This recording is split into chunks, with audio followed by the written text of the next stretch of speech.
Hello বন্ধুরা, দেখুন শান্ত ভাই এবং সানি ভাই দুইজন মিলে একটি ভিডিও তৈরি করেছে। প্রবাসের জীবনের কাহিনী তুলে ধরেছে। তো ভিডিওটা অনেক সুন্দর হয়েছে, হয়তো আপনাদেরকেও ভালো লাগবে। চলুন ভিডিওটি পুরোপুরিভাবে দেখুন।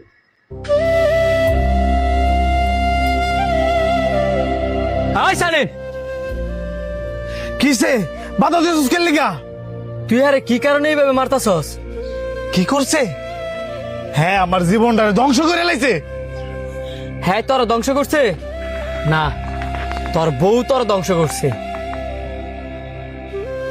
হ্যাঁ, যদি আমার বউরে না ফুসলাইতো, আমার বউ লোক যদি ফেম না করতো, তাহলে কি আমার বউয়ের লোক গেলে হইলে?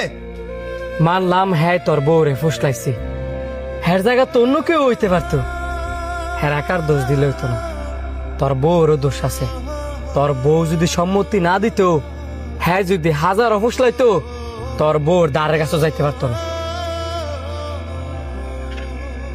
দেখ বন্ধু, একটা মেয়ে যদি চায়, খুব সহজে 10টা পুরুষের কাছে যাইতে পারে।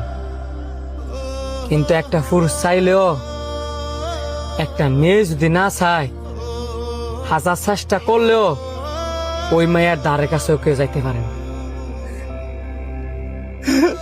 বন্ধু, আমি আর কি করতাম? এরে বালারা ওঠে লেগা ওই প্রবাসের মাটিতে দিন রাত 24 ঘন্টা কষ্ট করছি। মাস শেষে যা বেতন পাইছি সব এর অ্যাকাউন্টে বাড়াইছি। আমি বিদেশ থেকে যত জায়গা জমি কিনছি সব আমি এর নামে করছি। এ আমার কাছে জন যেটা চাইছে আমি তাই দিছি। এত কিছু করার পরেও এ আমার বিশ্বাসটারে ভাঙ্গিয়া আমার সব কিছু লইয়া এর লোকে বাইকে বসছে। এমন আর কান্দাগাড়ি করে লাভ কি? দোষ তো তোরই। আর বিশ্বাসের কথা কস, তোর বাপ মাও তো তোরে বিশ্বাস করছিল।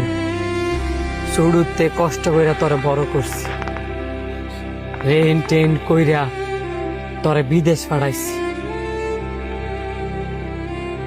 আর তুই কি না, বাপ মার নামে কিছু না কইরা সব বউর নামে করছস। আরে বাপ মার নামে না কর, তুই তো নিজের নামে করতি।